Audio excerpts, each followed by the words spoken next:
I think we did it. We're on. Hey guys, welcome back. It's the Dr. Cloud Show, and it's good to have you with me again on the beginning of a new week as we are um, zeroing in on holiday land here. This is getting serious, right? And I hope you are planning for some good times as the holidays approach us. Good times of celebration of what the true meaning of all of this is, as well as celebrating the expression of the meaning of love and relationship and spiritual life with those that you love and in a community of good friends and family and whoever you hang out with where you experience all that good stuff. So I hope that's happening for you. I'm glad that you have joined us today, though, because we are going to hopefully we'll talk about some happy stuff, but we'll also talk about some of the stuff that gets in the way of some of that happiness over the holidays, and that tends to be our issues. Well, I say our issues. I mean, I know you don't probably have any, but all the dysfunctional people in your life, right? So think of the five most dysfunctional people in your life right now, and we'll just talk about them. Then you don't have to look at your own problems, which is a strategy that many people use. And by the way, the people that use that strategy, they're always thinking about somebody else's problems and not their own. They tend to be the ones that are the biggest problems. So just saying, one of my favorite verses. It's out of First John. It says, how does he put it? If we if we say we are without sin, which is an interesting word, sin. A lot of people have a lot of problems with that word. I don't have a problem with it. What it actually means is that we miss the target.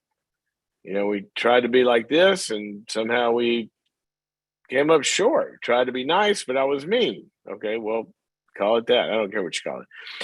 Issues. How about this? But it says if we say we are without issues, then the truth is not in us. See, if we say we don't have any issues, then we're just in denial and out of touch. And then in another place in First John, it says, "But if we confess our issues to one another, then God will forgive us, but also we'll get cleaned up. We'll get better just by talking about it and confessing it and dealing with our stuff." So here's what's interesting about that is that word confess in there in First John and other places. That word actually means we tend to think of it as like, the big confession breakthrough on the crime channel and the show. We got to the confession on the witness stand. The prosecutor broke him and he confessed. And we tend to look at it like this legal kind of term, which it can be, but the word actually means to agree with. To agree with. That's what the Greek word means. Now, here's what's interesting about that. Instead of being in denial about our issues, if we will agree, what does it take to agree to something? It takes two, which means we're in a relationship. We're in a relationship with God. We're in a relationship with other people. And if other people love us and they're telling me, Henry, you kind of missed the mark here, right? Or you really missed the mark here. Or you got an issue there. You need to deal with that. Well, if I say I don't have any issues, then I'm in denial and, it's hard to have a relationship. But if I agree with that person that's given me good feedback, if I agree with it, then I can be healed from it. Isn't that cool? Let's just talk to each other about our issues and then we get better. It's not rocket science. But speaking of rocket science, it is rocket science. And that's what this show is kind of dedicated to. It's what I've dedicated my life to. And that is, how does the science of psychology and the social sciences and all sorts of other aspects that touch the science of psychology, neurobiology, for example. I think a lot of the world of quantum physics, for example. I think of a lot of the world of neurology. There's just so brain sciences. I mean, there's so much that come together. And what I've dedicated my life to is how that world of science relates to the world of faith and spiritual growth, and how spiritual growth relates to the not only the scientific understanding, but the scientific realities of the creation, specifically meaning humans.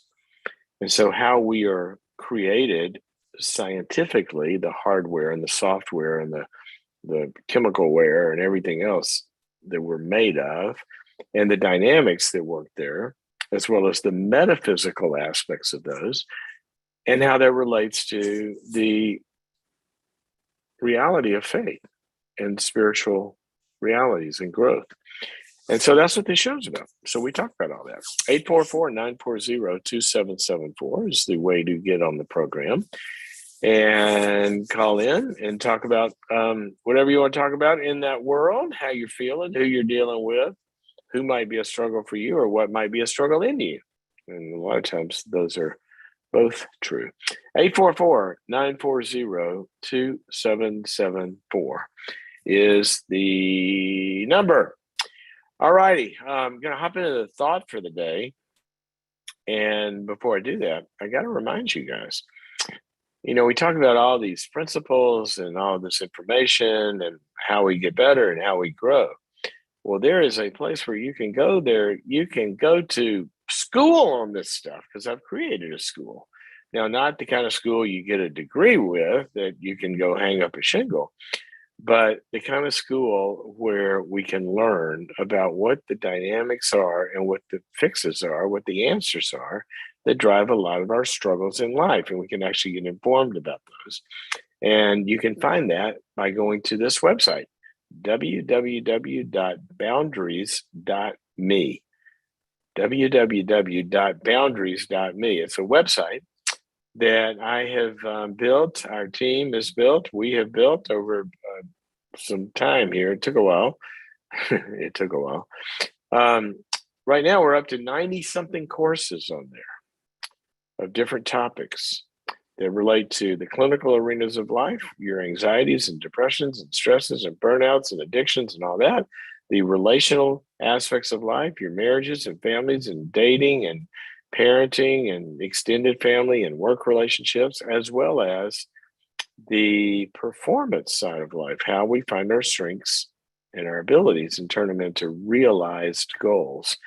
You can find out about all of that by going to boundaries.me. And also, we're having big holiday specials. We have a lot of different aspects to boundaries.me. There are webinars, many webinars, which are in-depth webinars on topics like anxiety and depression and marriage and others. And then we have the platform of 90-something kind of mini courses. And then we have the daily coaching track where I come in and give you a path to follow each and every day, something to do that's going to take you down the path. And then at holiday time, we bundle all of that in various ways. So you get some real specials. So go to boundaries.me and check all that out, as well as think of how you might gift it to a friend. All righty. Enough announcements. Even though I like the announcements, because I love boundaries.me. Go check it out. It's like, it's like my heartbeat right now. So, what was I going to say? Oh, I know what I was going to say. At this point in the show, while the calls are coming in at where? 844-940-2774. 844-940-2774. At this point in the show, we usually do a thought for the day. I am going to try something new. Okay. And in a sense, it's new because I've never done the thought for the day in this way before, where I've structured it like this. But in a sense, it's not new because I do every thought for every day like this, because it's just, I can't not think this way. It's kind of sort of who I am.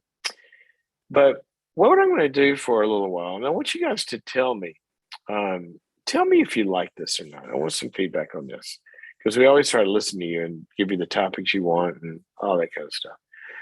But something that has come to my attention is that apparently I use the phrase often that when I'm talking about some topic, a relationship issue or getting well or something, I'll say, well, one of my favorite verses says, and I didn't know I did that until people started to point it out. And then I noticed, wow, I kind of do say that.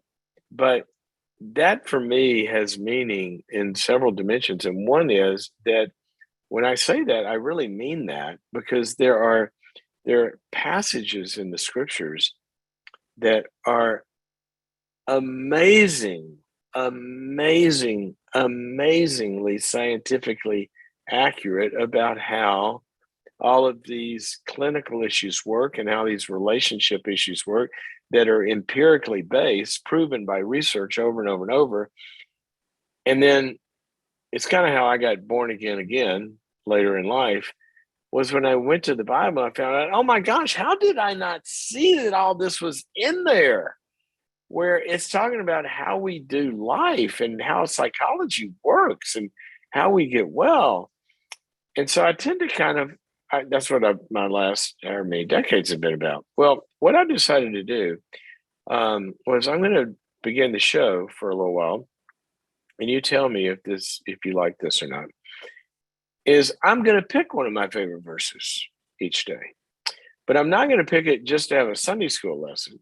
I'm going to pick it to talk about the truth that it's talking about, and also illustrate how, even though this was written down thousands of years ago, they might as well have had a CAT scan or an MRI or a brain scan hooked up to people's brains, or have just completed a PhD in clinical psychology to know that. How did Solomon know, for example, the verse that we're going to talk about today? So my life really does interface a lot with where science and faith come together. And that's what I'm going to do. So I want you to tell me if you like this. Okay, so you ready for this? One of my favorite verses, which isn't exactly right, because a lot of times one of my favorite verses is kind of a passage, right? I'm going to read it to you first. Where does it live? Okay.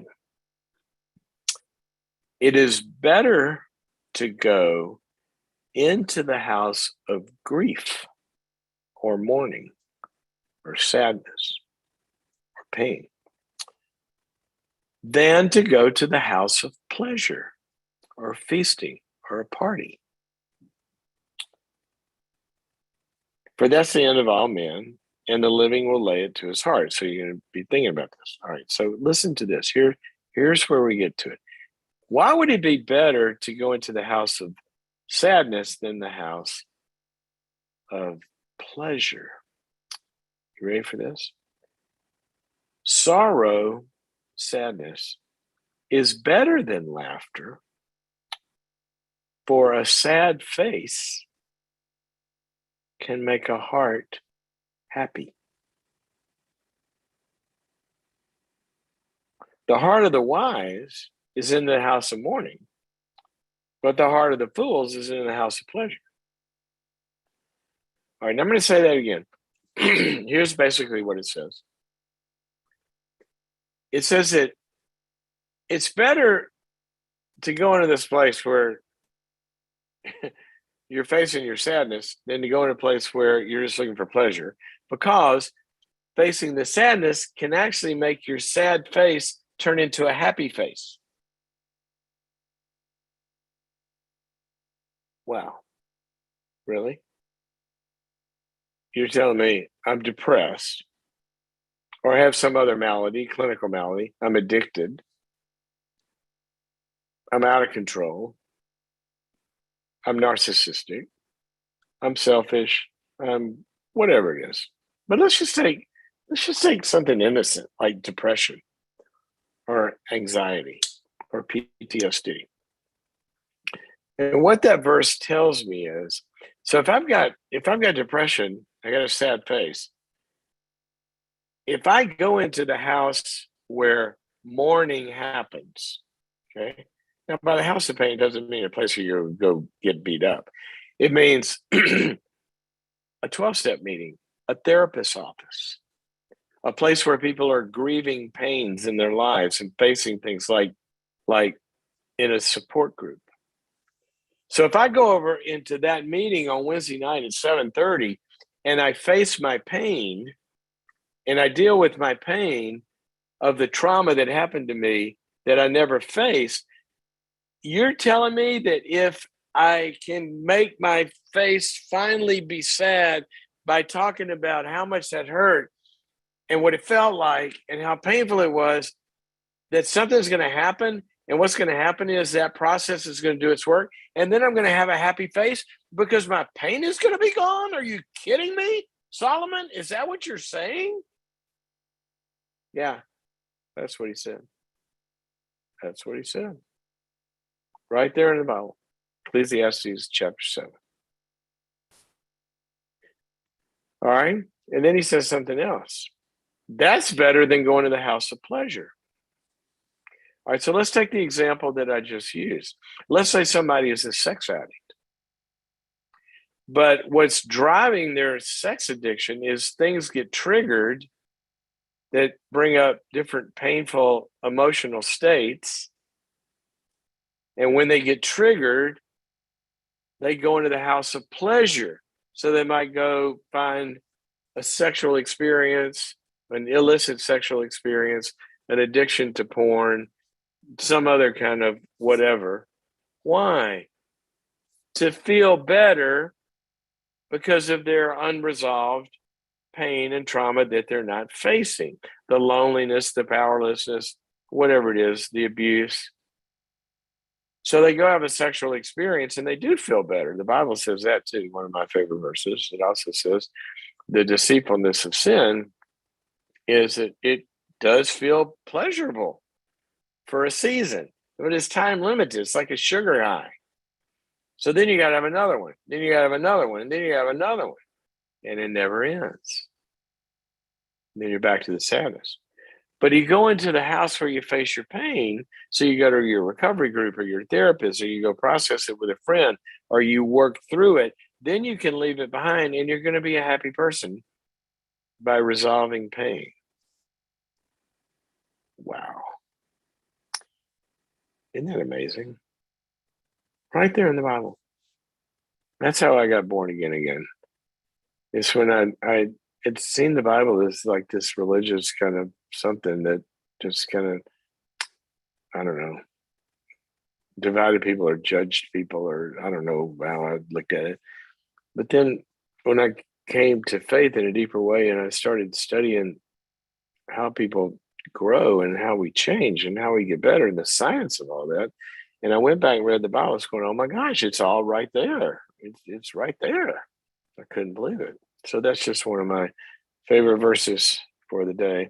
You know, the specific reference, and if you do, I suggest you look at it in different translations. By the way, if you don't know what translations, you ever hear that?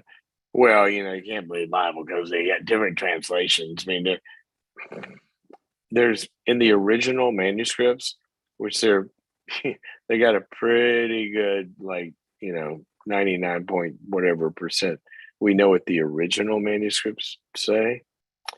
So when people translate it, you can use different words to mean the same thing, different cultures, different times or whatever. But what the original says is kind of where those come from. So I like reading things in many different translations because you get different nuances, or how about this? Different flavorings or different slightly emphasized meanings. See, I just did the same thing. Nuances, flavorings, you know, emphasized meanings. Those are all translations of a reality, a word. It's all a translation is. But I suggest you go look at it. I always like this one in the New American Standard. But the verses that I was talking about is Ecclesiastes 7, verse 2 through 4. And you'll see Different words in different translations, but it means the same thing. It's better to go face our pain. Ultimately, it says the big pain will be the pain of death, for that's the end of all men, and the living will lay it to his heart. In other words, we're alive, we're headed for sorrow. Okay, so that's it. My verse for the day. Now, so we talked about a process there, a psychological process of grief, or facing your trauma, or facing your abuse, or facing your losses, or facing what you didn't have that's causing you pain, and how by facing those and embracing those, that can make us well. Okay. That was the science we talked about. And then we also showed where the Bible validates that science and where the science validates the Bible. That's what I mean when I say one of my favorite verses says. And so I'm going to start doing this for a while. I'm going to give you a verse a day, or a handful of verses a day, and talk about a principle. And you tell me if you like that. If you could give us some feedback right now, it'll come up on the posting. We would like to know that. All righty. So let's go to Dottie, who's calling us from Washington, listens on Facebook. Dottie, welcome to the Dr. Cloud Show.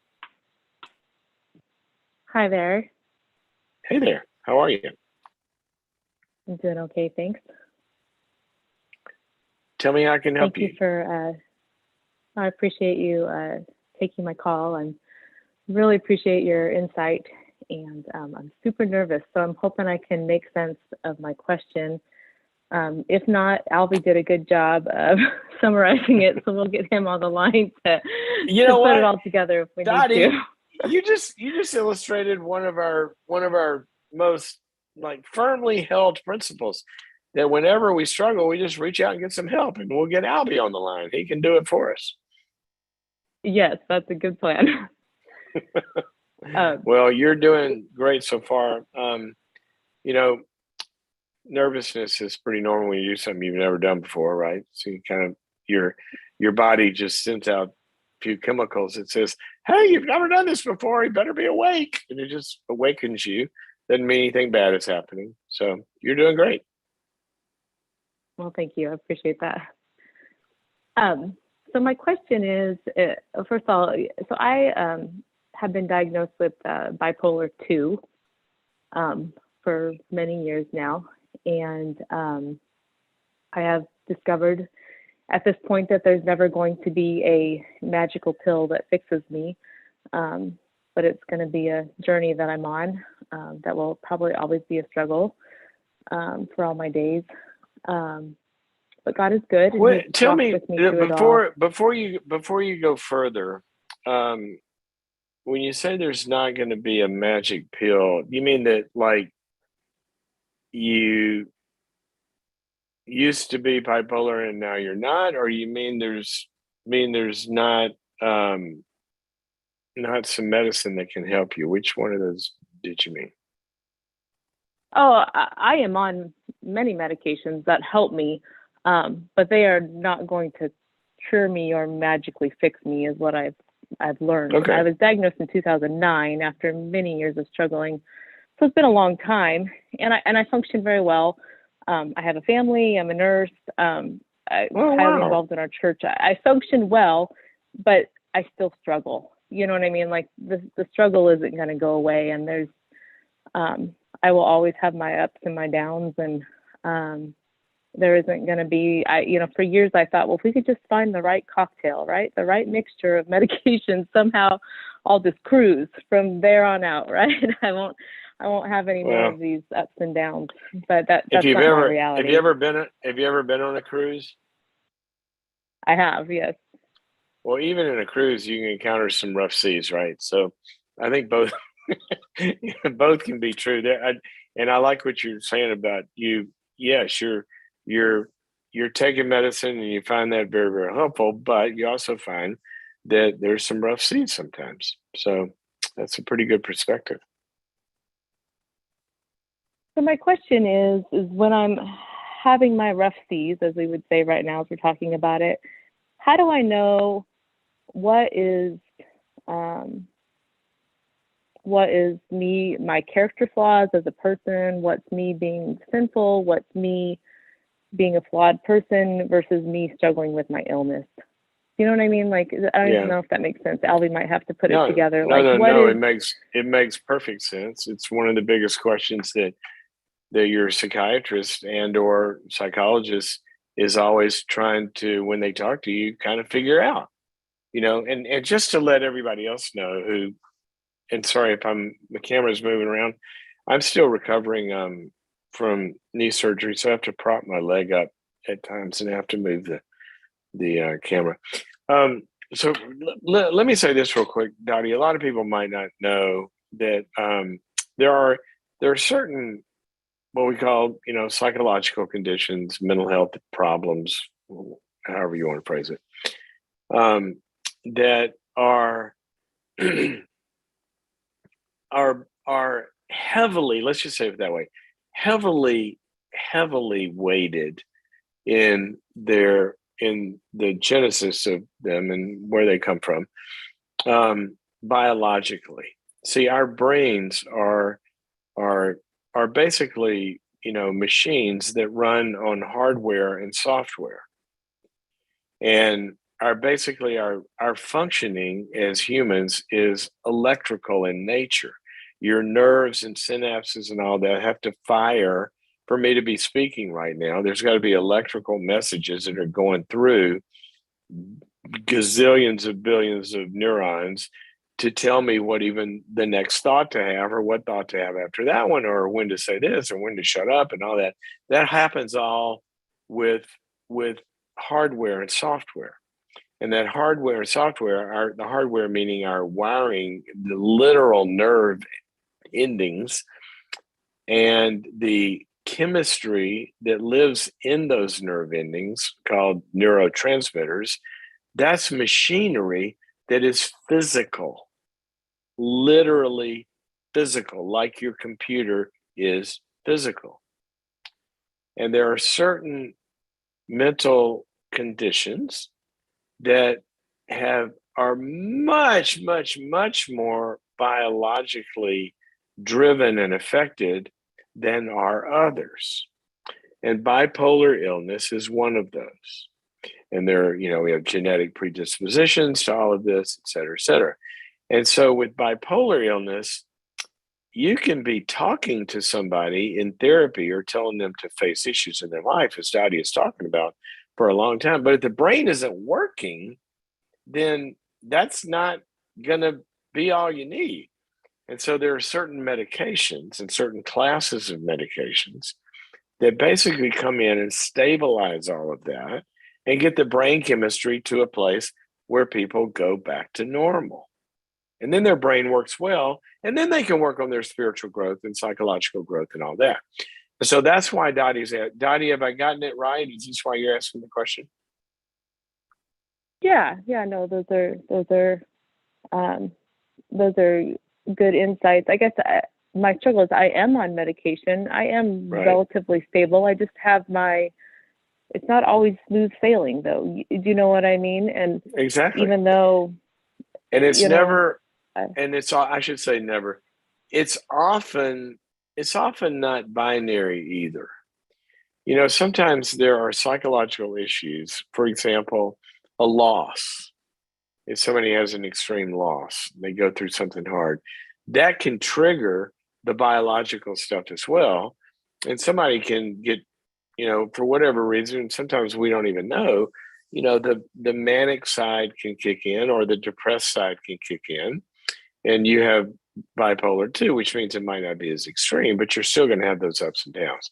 So here's how I would answer it. I would try to develop a pretty good understanding of patterns.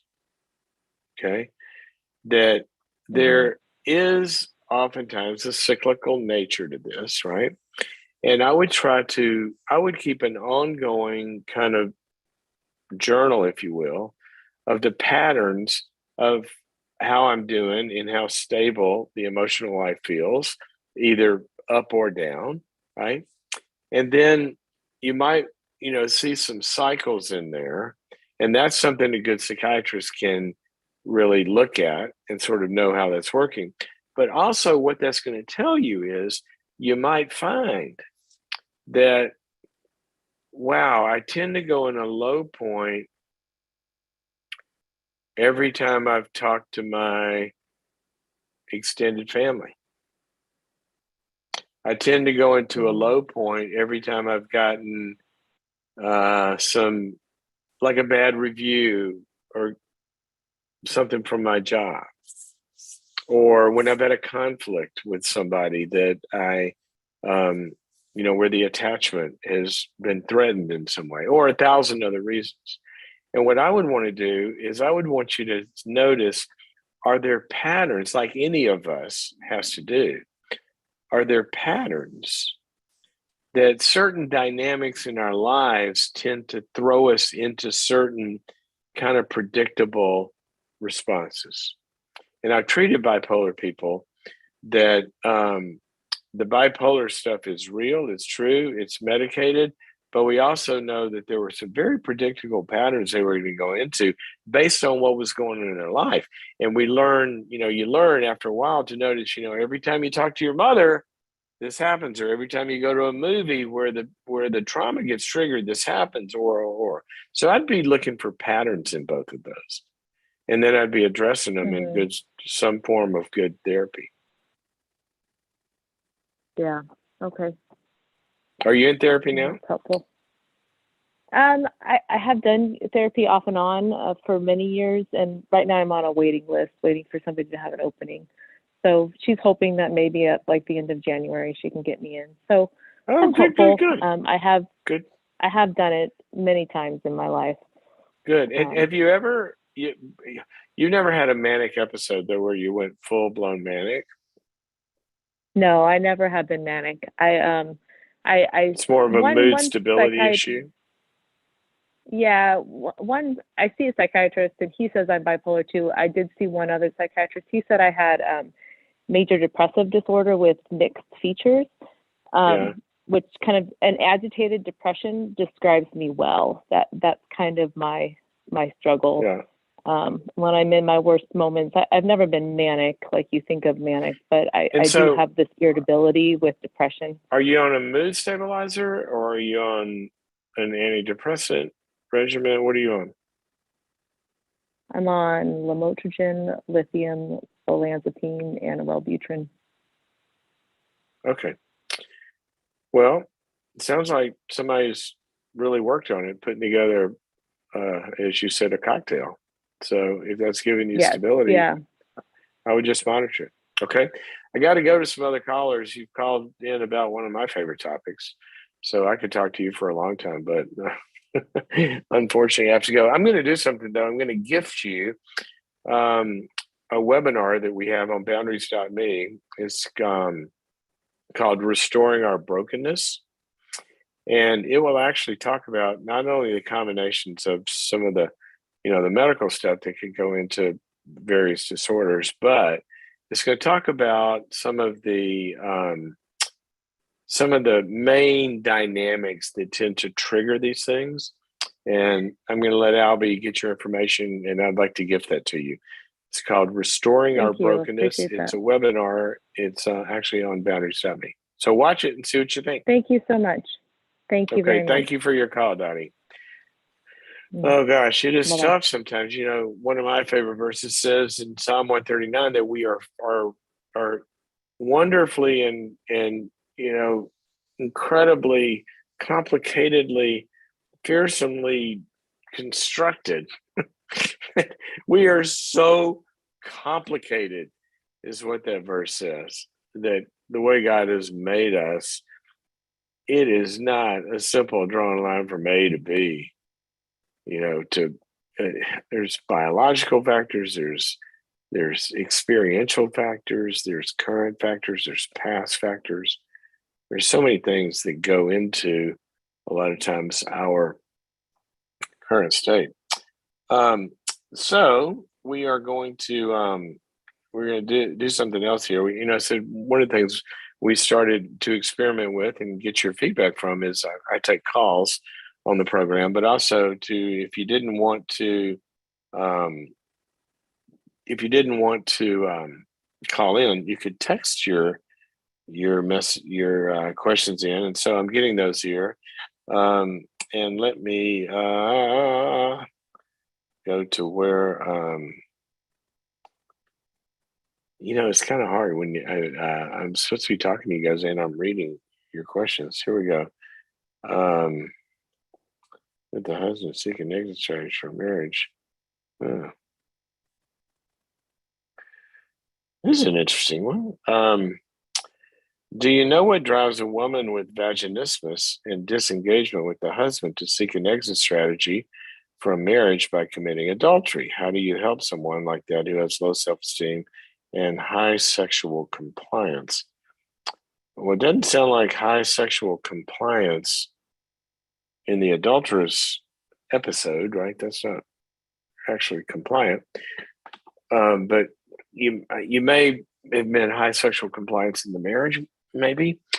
Which, if you did, that could have something to do also with the sexual dysfunction. A lot of times when we're looking at sexual dysfunction in it's kind of a how could you put this? People will sometimes they'll think sexual dysfunction is kind of its own thing. And certainly you can treat it that way, and there are very effective treatments that can be just done with techniques. But most people that treat sexual dysfunction in a very meaningful and comprehensive way tend to see the sexual functioning as mirroring something about the relationship, as it should, right? Because sex is, the Bible's word for sex is no. I always say not N-O, as a lot of people believe, but K-N-O-W. That's the scriptures when, Abraham knew Sarah in the biblical sense, right? If you know somebody in the biblical sense, K-N-O-W, Abraham knew Sarah and she conceived. So to know someone in the biblical sense meant that you have, 100% knowing them, you 100% know their body, right? There's no more left. You fully know who they are. And that's total intimacy, where the body and the heart and the soul and the spirit all come together. Well, it just goes, it's not rocket science to think that if there's a part of the heart that can't be in the relationship because of fear or because of hurt or because of control or powerlessness or perfectionism or guilt or whatever can segment a part of the person out of the relationship, is also in many situations going to affect the body as well. And so the body will not respond because of the conflict in the relationship. And then sometimes somebody they can then take that, they take the part of them that's not in conflict with their spouse, and there's somebody out there. Well, there's no conflict there, so they're just going to go crazy, right, with how powerful the sexual attraction could be. In one part, because it's compensatory for what's lacking over here, and another part, this is the problem with doing a show like this at home. You have a doorbell that rings, and I can't get up and go answer it. Let me see if anybody lives here. I'm going to see if anybody's home. Where do you get to experience things? It sounds like they did. Okay, so somebody answered it. So I think where I was it goes, see, there's a good example. I got compartmentalized over here and I couldn't connect with you anymore, right? I couldn't know you. We got interrupted. There's a term for that. So anyway, that's how it works in sex. So so what could happen here, and the way that I would respond to that question that is how you would explain it. Do you know what drives a woman with vaginismus and disengagement with the husband seek exit strategy? It's probably some conflict in the marriage or some transference in her own head that goes on in marriage, which sometimes it doesn't have to do with a conflict in the relationship. It has to do with a conflict in the relationship that's coming from one side of the relationship, which is the person's own head. So when you get deeply connected or attached, this is why many times people can be sexual Olympians until they get in a committed relationship. And then they start to have sexual non-performance or sexual performance issues. Why? Because now the heart gets involved. And once the heart gets involved and the issues of the heart, vulnerability, love, conflicts in love, dependency, all that stuff, that affects performance. So yes, that's how that could happen. So thank you for your question. That is an important one. I think on boundaries.me platform, I think we have a whole course on sexual functioning. Do we not, Greg or Jessica? Can you hear me? Don't we have some sex courses? That would be a great course for us to develop, but we currently do not. Are you sure? I remember filming it. Can somebody else help me? I believe we do have a course that covers some of the things you just talked about, and it's called Sex and Intimacy. Sex and Intimacy. How about that? I stand corrected. Well, that's all right. We do have it on boundaries.me. So if you're a boundaries.me subscriber, we have a course on all of that. Okay, let's go back to the real in vivo questions. How can I adjust to being estranged from my brother, JT, calling us from Texas, listens on YouTube. JT, welcome to the program.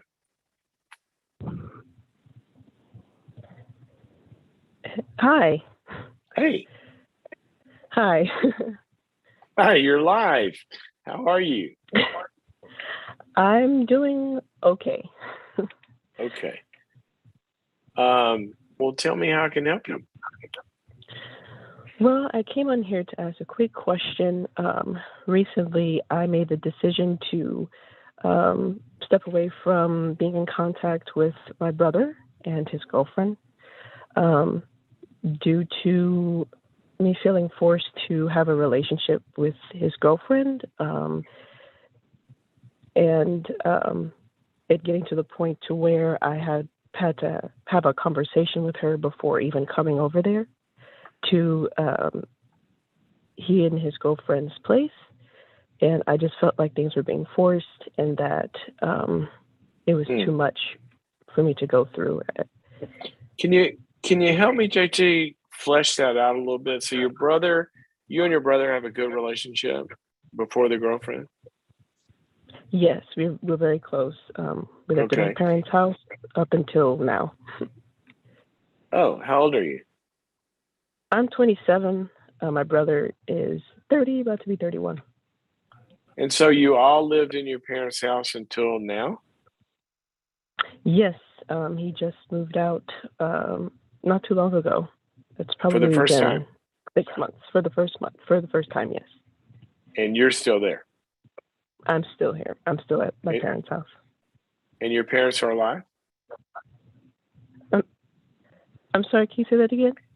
Your parents are alive? You guys have lived with them, or you live in their house? I live with them. We were living with them. They're alive. Okay. All right. So y'all are all one big extended continuing family, and then you're doing great. And then he starts dating this woman. And what the heck happened? Well, basically what happened was, he started going over to her place and all of that. My household has some issues between my parents and my brother and I. There's issues that present itself, and I've always wanted to move out of the house, but haven't made the decision At one point, I did make a decision, and it was just going to be. I told my brother about it. It was going to be the two of us, and he suggested to bring along his girlfriend, and I was okay with it. But the process of everything it felt really rushed to me, and so I backed out, and that started causing problems with her specifically. Okay, so you backed out because you didn't want to live with the two of them. Right. And the reason you didn't want to live with the two of them was what? I kind of felt like they were using me, and I felt like I didn't want to be in a situation where I'm taking on being the middle person between them, or trying to help with their relationship, because that's what I do. That's what I am aware of doing. And so I see. So you didn't want to get triangulated and be they're having problems, and you didn't want to be pulled into the middle of that. It wasn't a clean situation. So you said no. Right. Okay. So what is the question? And then she said you can't talk to your brother anymore unless you go through me. The issue was that she felt like we needed to talk about some issues she had. I didn't feel that we needed to, but I was willing to talk about it. And it got to the point to where she felt like, you can't come over to the apartment without speaking with me, because I don't want to feel left out. I was just going over there to really see my brother and, communicate with him, not treating her poorly or anything, but did he want to talk to you? My brother, yes. Why don't y'all meet at a restaurant? Can you say that one more time? I'm sorry. I said, why don't y'all meet at a restaurant? If your brother wants to talk to you, she doesn't want you coming over to her house. You and your brother are fine. Why does she have to be there? Why don't you meet him at Denny's? That was suggested by her. I guess it was just me. I just felt like it's a shame that I would have to do that. It is a shame. But sometimes the perfect is the enemy of the good, right? I mean, she does. If you just look at this, just logically, I don't know if that's the right word, because I don't like it that this is true about what she's doing. Why wouldn't she your brother's has a good relationship with you? Why wouldn't she want you to come over and be with your brother? Because she's got some issue, right? We know that. And by the way, this kind of validates why you didn't want to move in with them, right? Right. So good job on that. But if you think about it, this is her house. It's not just your brother's house. So she does logically say, well, I don't want you in my house as long as we have unresolved issues. So I don't like that, but I can respect that and say, great, then I'll go see my brother somewhere else. So why don't you just do that? If you don't want to be triangulated with her, you could do that. But on the other issue, if she says she would like to talk to you and kind of see if you can hammer out the conflict, why don't you do that as well? It's a separate issue. I have mentioned it twice. It hasn't worked out. And it was just yesterday that I just felt like it was too much to try and continue to wait to have a conversation with her. And I kind of just stepped away at that point. Okay. Before. Yeah. So it's kind of, I would probably see it as two issues, because if you untether them, that gives you freedom to see your brother before or when or whenever this other problem with her, if it could ever get straightened out. It sounds like you're describing her as she does a lot of triangulation, which means that it may be difficult to, until that is resolved, ever have a clean relationship with your brother if she's in the circle somewhere. And it might be good to segment that off anyway. You can go play with your brother and not have to worry about her. Yeah. I and I'd like to do that. And my brother has come over for, holidays and things like that, but he also wants that to work out with her and I. And it's been this like, if you want to see me, then you need to talk to her type thing as well with him. And so it was, I guess I have to get over myself with that part, because it's just, I feel kind of like forced upon that I have to have this talk and this relationship with her. And that if I don't do that, then I can't have a relationship with any of it, with my brother nor her.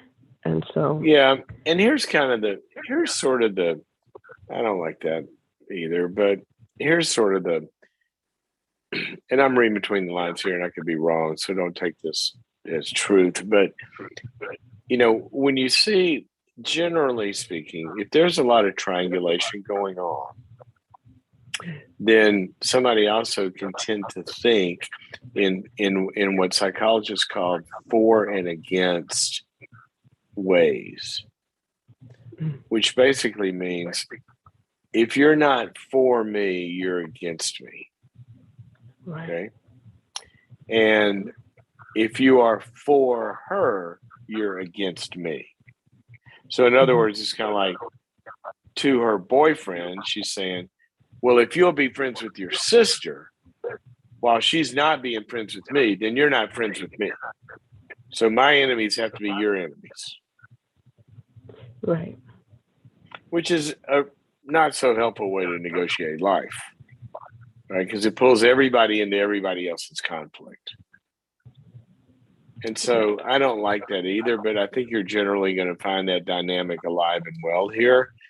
I think that it's always best to do what we can, if it's safe, to try to, if somebody's willing to talk, sure, I'll sit down and talk with you. But here's where you can feel not forced into something. You can still stick to your own values when you go talk to her. So you don't have to give in to anything that's dysfunctional or toxic or hurtful when you go talk to her. But you can meet with her and hear her out and say, tell me what you need. Tell me what your problem is with me, and listen to it. Right. Okay. I hope that's helpful to you. It is. Sorry you're getting leverage there. Seeing a lot of situations where people try to line up their team, if you will, and do the leverage of this, that, and the other. It's sad when that tears families apart.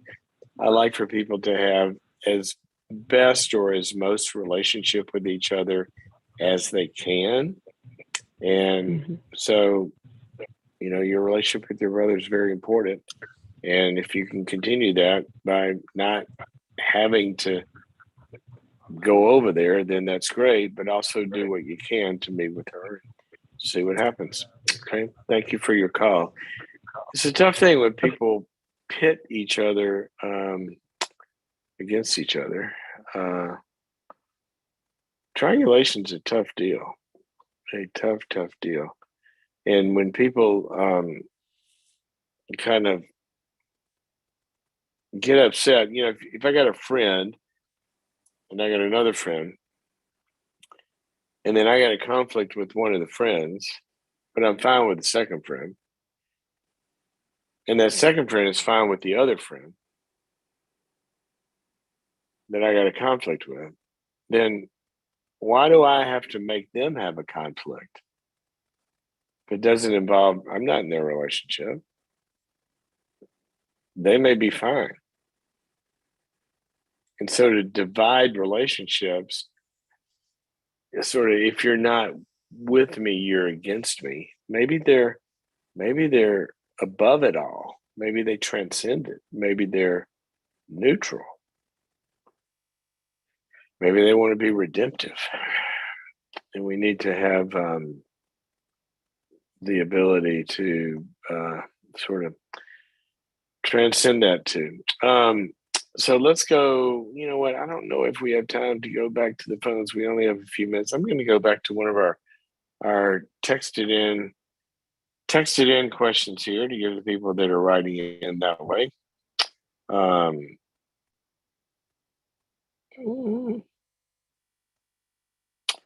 Okay, here's a good question that I think a lot of people can relate to. What's interesting to me is the people that can't relate to this. And there really are people that can't relate to this. It always kind of surprises me. I mean, we can explain it. We know what to do with it. We know the problems it causes. We know how it happens. We know when it's healthy. We know when it's not. But it's hard to relate to. Anyway, here it is.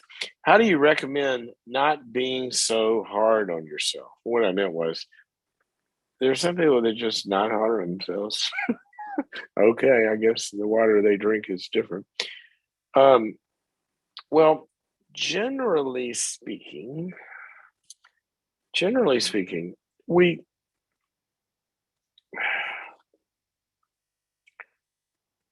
there's a lot of factors that go into this. There's not one thing that determines being hard on yourself. I'm going to start with the 3 or 4 big ones. Number one is that you are human. Now, whether you are a theologically inclined person or not,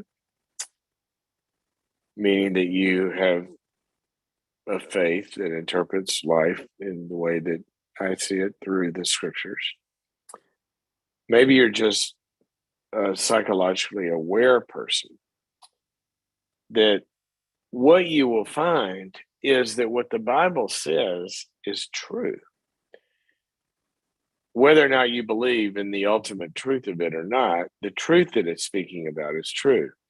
And that tends to basically say what the scriptures says is that all humans are born under judgment.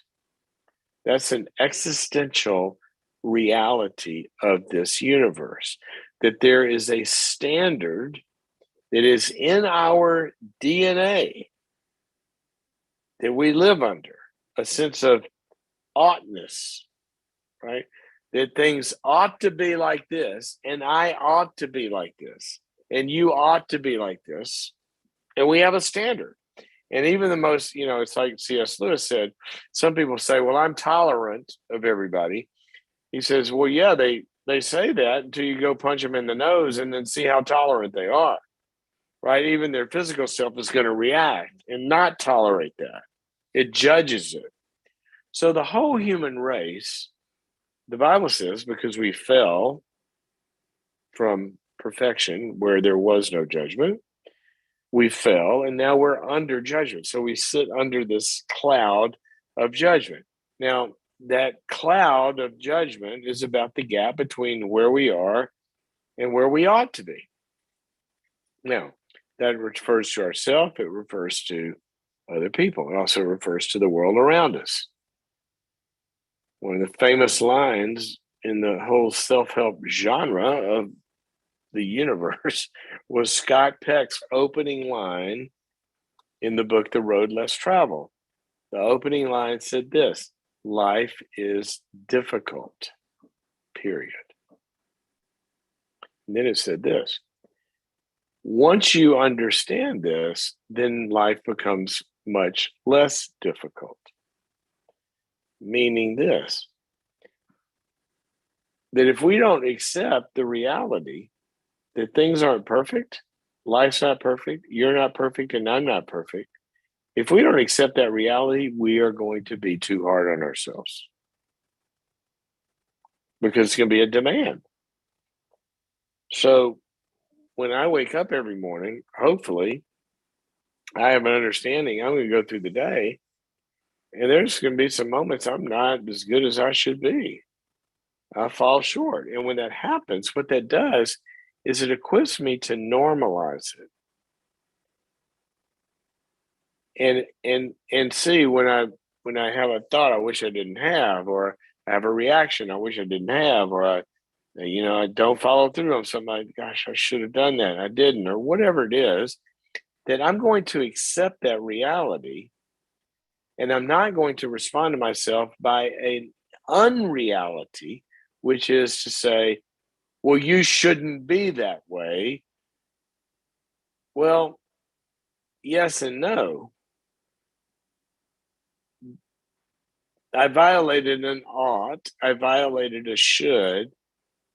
But at the same time, what the Bible says and what all of psychology will tell us is that there will be times when I don't get it right, and that doesn't make it right, but it also helps me accept the fact that I'm imperfect and I'm going to fail.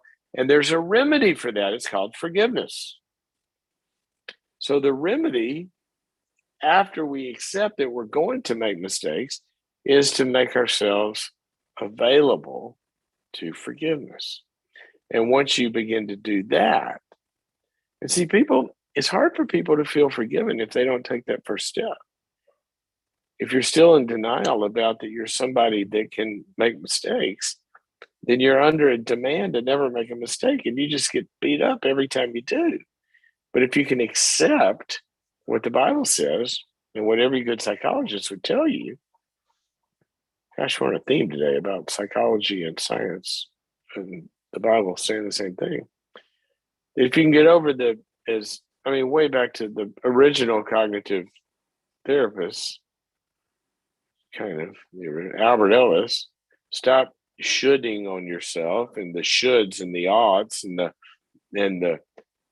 musts and the have tos and that it's intolerable and all those extreme judgments. You got to get over that first, then you can accept them. But see, that leads you to confession, and it leads you to agreeing with somebody, gosh, I made a mistake here, and then they can forgive you. And once you're forgiven 10,463 times, I think that's the right number. I'm pretty sure that's the right number. Guess what happens? That judgment inside begins to lessen because now you've internalized a new voice that we're not born with, and that's the voice of grace.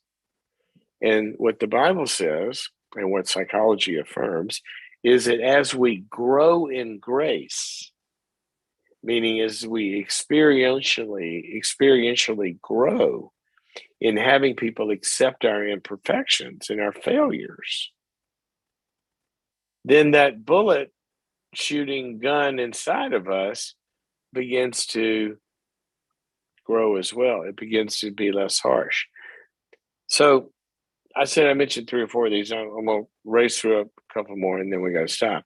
But the second one is, a lot of times, not only are we born with a critical voice in our head, but also you have parenting, or you have authority figures, or you have people in your life, or relationships, or husbands or wives or whoever, or bosses that reinforce that. And they're hard on you. And now those voices come in to live on the inside of our heads. And those voices that we got from the outside will now be doubly hard on us. So what's the remedy? Well, we got to name those voices and say, well, that's not true. That's my mother, or that's my father, or that's my brother or my sister or whoever. And we get it out there and get the judgment out there. I was talking with somebody the other day and they were talking about, well, everybody just looks at it like blah, blah, blah, blah, blah in the family. And I said, everybody? And they go, yeah, that's how they look at my failure in this way or whatever. I go, who? And then they say, well, my mom, blah, blah, blah, blah. I go, I know your mom does. We talked about that, but who else? Your brother does it. Your sister does it. Your dad does it. Your grandmother does it. They've all reached out. But see, until they've dealt specifically with mom, it's not going to be specific. It's going to be generalized to the whole world. And very subjectively, in an all or nothing fashion, the whole world's going to think that I'm bad. So you have to name those voices, and then you have to get into internalizing new voices. We internalize these. I remember I was treating a little girl one time and doing some play therapy, and she knocked over her glass on the coffee table in the office. And as soon as she knocked over the glass, she goes, "Oh, bad girl, bad girl, bad girl, bad girl, bad girl, bad girl." And she started pounding her head like that. Well, this is a child that had been treated that way. And all she's doing is repeating the voices that had been put inside of her. It was interesting. Not too long after that, I'm treating another child who knocked something over with. She goes, oops, made a mistake, picked it up. But where'd that come from? Well, that's how her parents related to her making mistakes. See, we internalize a lot of this stuff. So that's got to be healed as well. And then one of my favorite verses, times 10,000, is we've got to begin to look at ourselves like God looks at us. Because that's how children learn to look at themselves, how their parents look at them, like the second little girl or like the first little girl. Who is your God?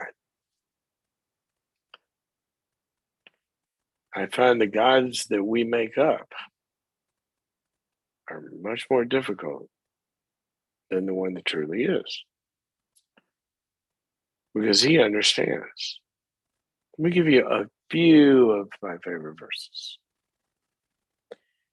Speaking of Jesus, the book of Hebrews says, we do not have a high priest who can't sympathize with our weaknesses, because he himself has been tempted in all things, yet without sin. He knows, because he came and he walked the life. He knows how hard it is, and he can sympathize. How about this one? Here's another one. He is perfecting those who have already been made perfect. Did you get that? That's what the Bible says, that he is perfecting those who have already been made perfect. What? I'm making mistakes, and he's helping me get better while I'm imperfect because he's already made me perfect? Yeah, that's what it says. So in other words, if you have come to faith in the forgiveness of Jesus, what he says is, I am going to see you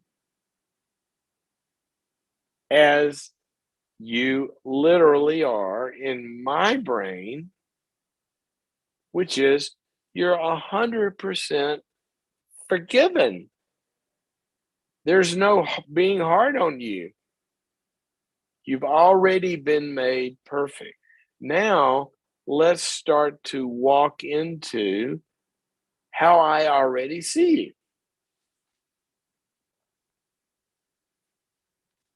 Oh my gosh, why can't parents do that? See your kid as a wonderful, successful, one-day person, and then help them to get there. Give you another example. Psalm 103. There's some I got who forgives all of my transgressions, because he knows that we are but dust. He doesn't have perfectionistic expectations of us because he knows how broken and screwed up we are. But that doesn't mean he doesn't have expectations. He's just not critical and hard and harsh about them. He still wants us to get there. He's not licentious. He's not enabling. He's just accepting and empowering. And then one of my other favorites. Boy, we could talk about this one a long time, this topic. But it's fascinating. Next time you get rocked out by one of your failures, think about this. Peter had been walking with Jesus for 3 years, I guess. And then he says, Jesus says, it's describing all the stuff he's got to go through. And Peter goes through and says, "Oh, not you, Lord," and all that kind of stuff. And then Peter says this. He says, "Lord, I would, I'd do anything for you, right? I would die for you. I'd go anywhere, whatever you want me to I'm all in." And Jesus said, before the cock crows 3 times, before the cock crows, you will deny me 3 times. And Peter goes, "No, I would never do that. I'm not going to do that. I would never do that." But then Jesus said this. I want you to think about this in terms of your life. Peter had not screwed up yet.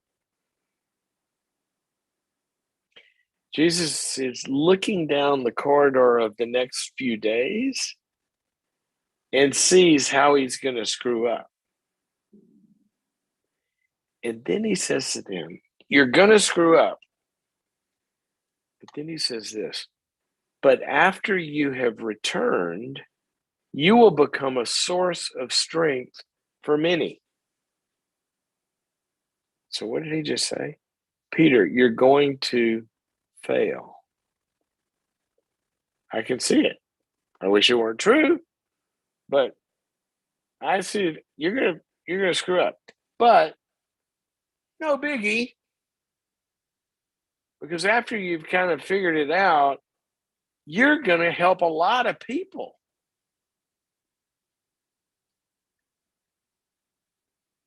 Amazing grace. How sweet the sound that saved a wretch like me.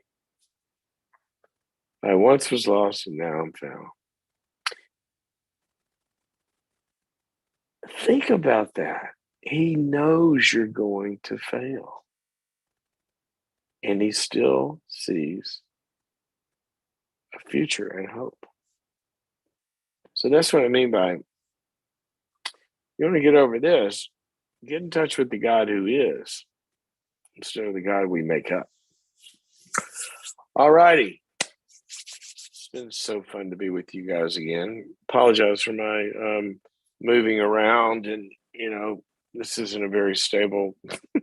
If you could see me, I got my ice machine here where I get hooked up for my ice treatments on my knee.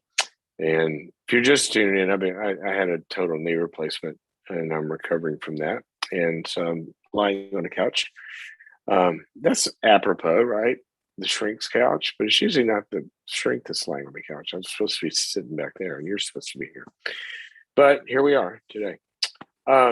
Thank you guys for tuning in. Go to boundaries.me and check out all the holiday sales we have going on. We're bundling a bunch of stuff. You can buy it as gifts for other people. Great gift. Give the gift of growth this Christmas.